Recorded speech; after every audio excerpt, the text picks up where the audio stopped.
The Golden State Warriors have a lot of decisions to make this summer. My name is Hawk, let's talk hoops. This summer might turn out to be one of the most important summers in the Golden State dynasty. As we all know, they've won 4 out of the last 6 championships, falling short this year, losing in the second round against the Los Angeles Lakers.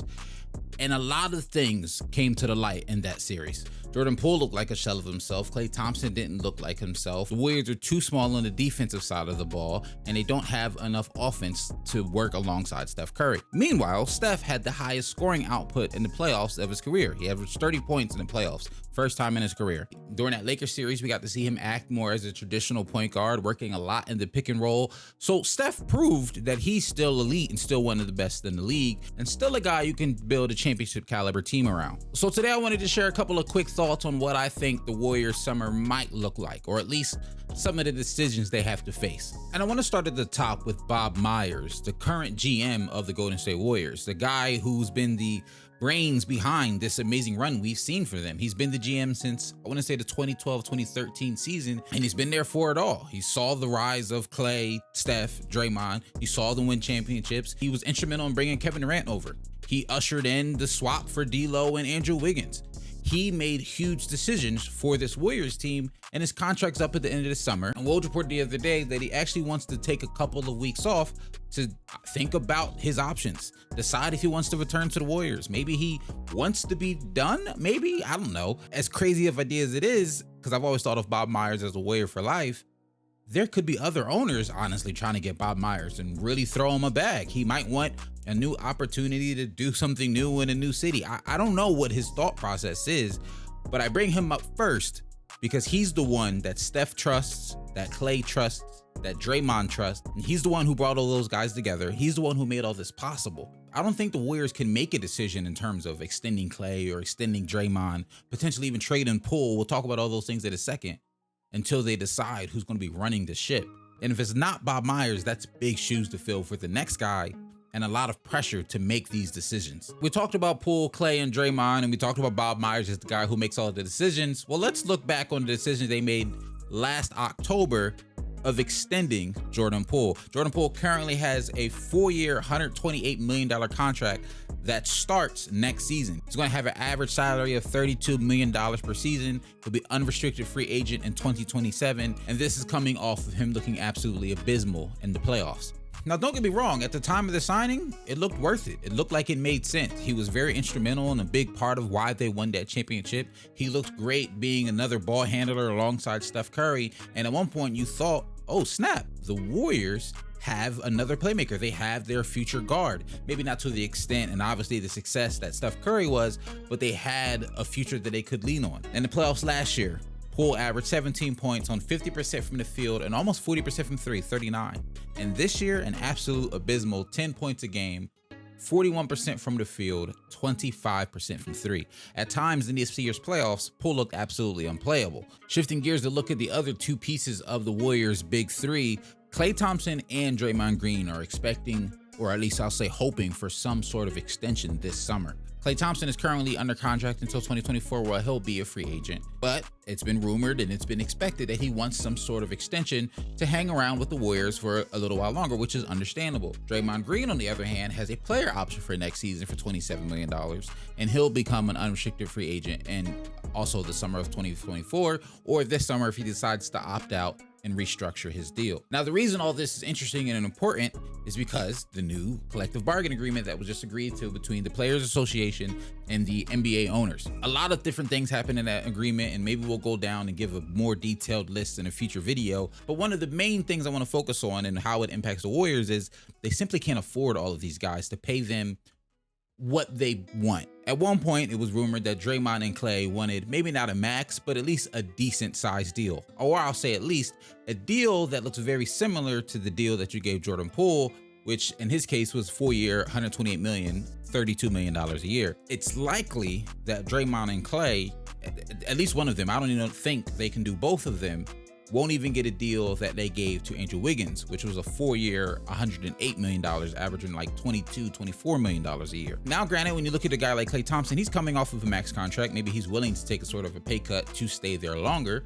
And in the same case for Draymond Green, he's made a decent amount of money during his time with the Warriors. Maybe he's also willing to take a pay cut to stay there a little bit longer. The part where it gets interesting and tricky unless they take an extreme pay cut, if they still make the money around what Andrew Wiggins is making, the Warriors will still be an extreme luxury taxed team, meaning their owner has to pay more because they're over the salary cap. But with the new CBA, there are certain types of signings that won't be available to you if you're over a certain tax threshold.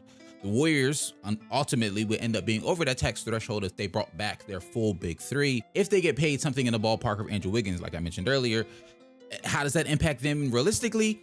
A signing like Donte DiVincenzo would not be possible. The point here is the Warriors have, I'll say, gotten away with being a team that's been immensely successful, made a lot of money, and have had a very rich owner that's been willing to pay luxury tax, because by paying the luxury tax, he's been able to plug in and fit in some pieces around the big three on some minimum contracts, i.e. Donte DiVincenzo. But the bigger question to me, money aside, that's part of the conversation, but that's all considering, and that's all with the mindset that, and this might sound crazy, with that the Warriors want them back. What if the Warriors don't want Klay or Dray or Poole back?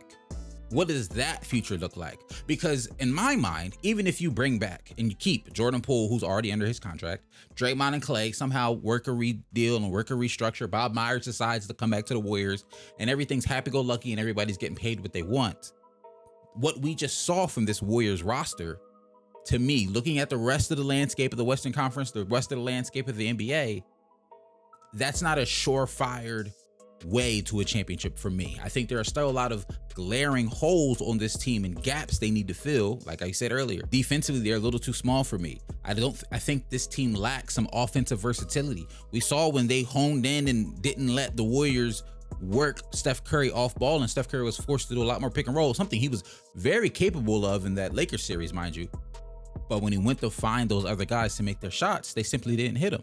Now, on one hand, you can say, Hawk, chill out. It's Klay, it's Dray, it's Poole, it's Curry. They're going to hit their shots next season. Don't worry about it. But in the same breath, you can say, well, Klay and Dray are a year older. Klaythompson is coming off of two what used to be career-ending injuries. So Klay's not the elite two-way best shooting guard in the league that we knew him as 5 years ago. And Draymond, while he was still good defensively this year, he was all defensive caliber Draymond, don't get me wrong. But he's still, at times, and more often than not, a liability on offense due to his lack of shooting. So as the Warriors prepare to look forward and make some really tough decisions, to me, it starts with, what does Bob Myers decide to do? Do the Warriors decide to bring him back? Does he decide to come back to the Warriors? And while we praise him for getting the big three together of Draymond, Steph Curry, and Klay Thompson, his track record isn't spotless.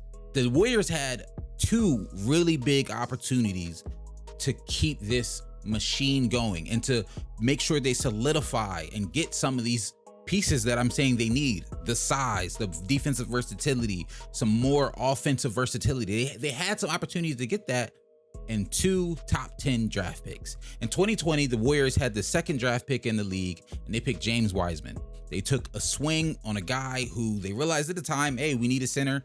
They took a swing on a young guy who had a lot of athleticism. They saw some upside in him, but he was very raw, and he was going to need time to be molded and to fit into the Warriors system and to be a NBA player that can play within the Warriors system. They gave up on that dream and traded him to the Detroit Pistons. And then in 2021, the very next year, they have the 7th pick, and they picked Jonathan Kuminga. Now, luckily, he's still on the team, and he gets some burn every now and then, but you can tell he's still a project. You can tell they're still working on it. And then 7 picks later, in that same year, 2021, they drafted Moses Moody. So in the 2021, they had 2 top 15 picks. You could have moved them, you could have traded them, you could have got something different. But Bob Myers and the Warriors tried to, in my mind, get a little greedy, which I can't be mad at, of keeping our championship caliber roster, but also thinking towards the future at the same time.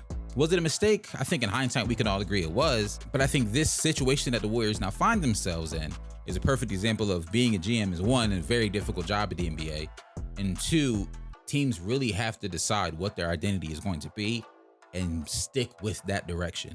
Because to me, deciding to be a team that's moving towards and working towards a championship and a team that's trying to develop young talent and look towards the future are 2 complete different directions. And they try to make it into one. It didn't work out. I mean, in the grand scheme of things, I guess technically it did work out. They are the 2022 NBA champions. Let's not get that mistaken here. But I can't help but wonder if you decided to go in a different direction with the James Wiseman pick, the Moses Moody pick, and the Jonathan Kuminga pick, how different could this Warriors team be? I'm excited to see what happens with the Warriors moving forward for the rest of this summer. Personally, I would be shocked if this team is exactly the same. And what I mean by exactly the same, because I'm sure a lot of the role players and things like that will get moved. But I will be shocked if we're looking at Steph Curry, Klay Thompson, Draymond Green, Jordan Poole, all on the same team next year. And Andrew Wiggins, even for that matter, I don't think he would be moved, but he's a good player and he's got a movable contract, and if they're trying to really shake some things up, I'm just saying I would be very surprised if all 5 of those guys were on this Warriors team next year. Let me know down in the comments what you think the Warriors should do this summer. Leave a like if you enjoyed the video, and I'll catch you on the next one. I'm out. Peace.